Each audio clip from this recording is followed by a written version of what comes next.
Welcome back, dear viewers. We are discussing plus 2 biology, chapter number 6, that is molecular basis of inheritance.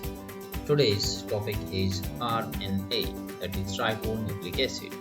RNA is a long, unbranched, single stranded mixed polymer of ribonucleotides, or simply you can say जो RNA है that is a nucleic acid, and nucleic acids they are nothing but they are the polymers of nucleotides.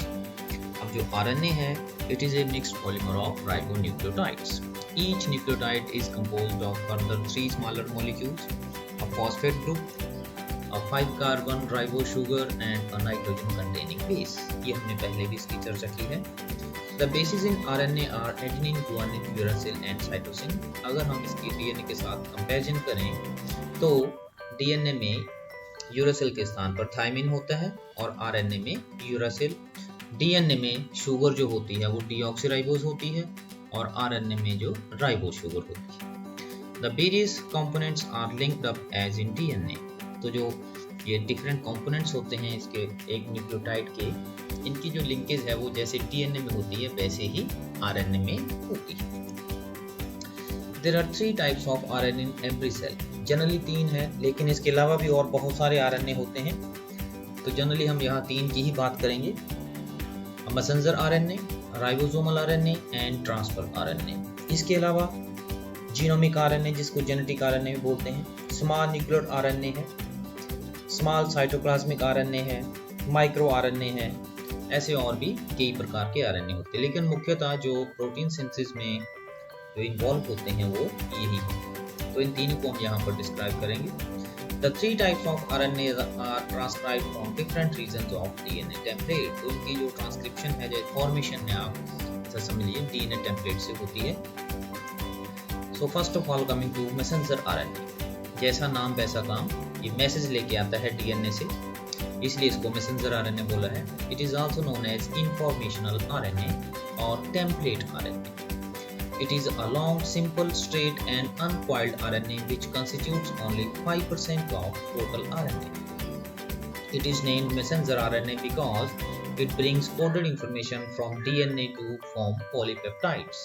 तो transcription के दौरान जैसे कि हमने देखा, जो DNA है वहाँ से mRNA की फॉर्मेशन होती है और ये कोडेड जो कोड्स होते हैं, कोडोन जिसको बोलते हैं, कोडेड इंफॉर्मेशन DNA से लेकर आता है और इसी इंफॉर्मेशन के अनुसार आगे अमीनो एसिड की एडिशन होती है पॉलीपेप्टाइड चेन में. mRNA carrying information for the formation of one polypeptide is known as monocystronic.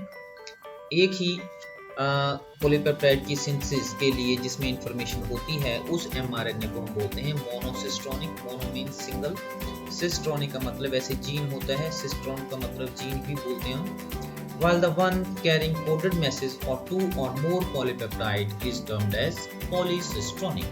तो 2 से ज़्यादा पॉलीपेप्टाइड की सिंथेसिस की इंफॉर्मेशन जिस mRNA में होती है उसको पॉलीसिस्ट्रोनिक mRNA कहा जाता है.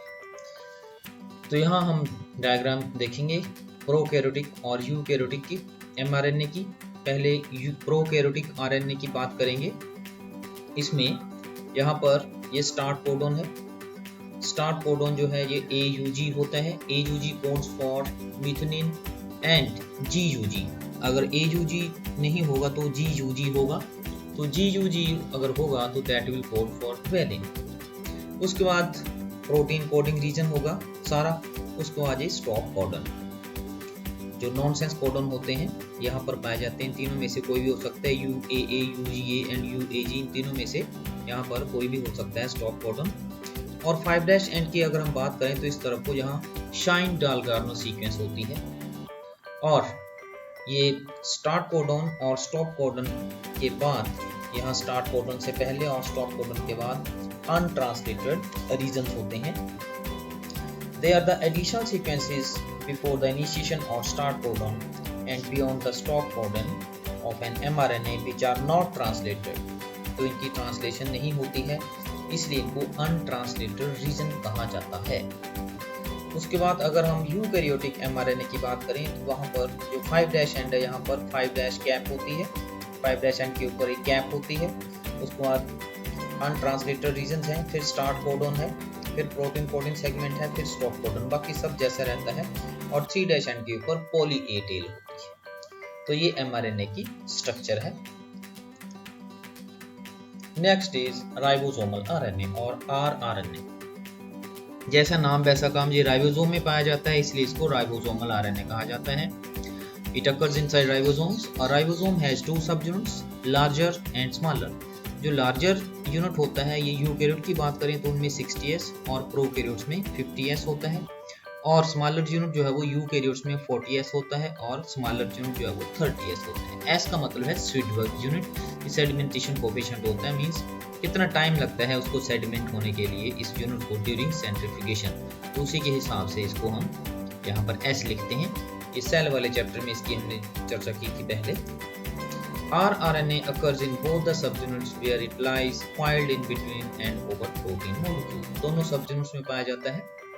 Depending upon its sedimentation, ribosomal RNA is of 4 types. तो sedimentation कितने समय में होती है, उसी के आधार पर जो RNA है वो 4 प्रकार का है। 28S और प्रोकैरियोट में 23S होगा, 28S यूकैरियोट में होगा, 18S यूकैरियोट में और 16S प्रोकैरियोट्स में, और 5.8S जो है वो सिर्फ यूकैरियोट्स में होता है, प्रोकैरियोट्स में एब्सेंट होता है, और जो 5S, तो ये 4 प्रकार के rRNA होते हैं। 28S and 5.8S and 5S RNA occur in the larger subunit, जो बड़ा सबयूनिट होता है, प्रोकैरियोट में 50S और यूकैरियोट में 60S, while 18S rRNA lies inside the smaller subunit of ribosome. RNA constitutes about 70 to 80% of total RNA of the cell. It is involved in protein synthesis.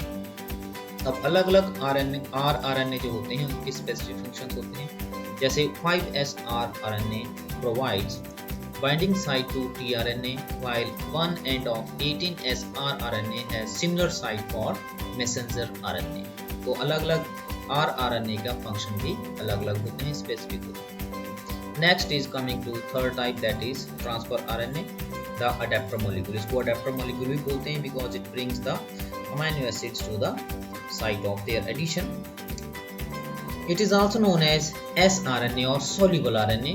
It is the small RNA of 4S value and length of 70 to 85 nucleotides, which is folded over itself.